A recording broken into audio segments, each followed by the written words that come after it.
Boss, tanong lang po, yung bang mga bukol sa ating mga joint dulot po sa sakit na gout, may chance pa ba yan na liliit or kailangan ba siyang operahan?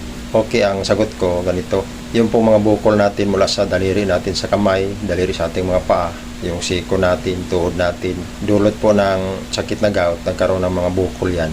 May chance din yan na liliit. Kagaya sa akin nung lumabas ako sa ospital, sobrang laki yung mga bukol ko sa lahat ng mga joint ko. Parang luya.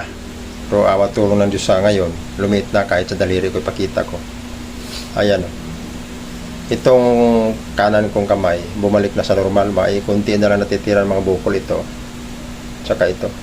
Pero ang kaliwa, itong medyo matagal na wala.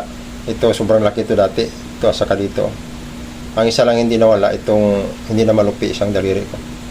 Tsaka siko ko. Yan o. Malaking bukol sa siko ko. Ito dati, parang bula na tinis. Ngayon, lumit-liit na siya. Yan. Sa kabila, lumit na rin. Kunti na lang kulang. Lulit siya basta umiiwas ka na ng mga bawal. Pwede naman yan operahan ayon sa pag-aaral. Pero may chance din yan babalik. Bakit? Kakain ka rin na babalik din dadami yung uric acid mo. Bubukol din ulit yan. Advice niyan sa mga doktor, ng mga expert sa gout, pag napoperahan, mag-maintenance ka lang, tapos mag-iwas ka sa lahat ng bawal. Liliit din yan, kagaya sa akin. Yun lang po. Sana nakatulong. Maraming salamat po sa Diyos.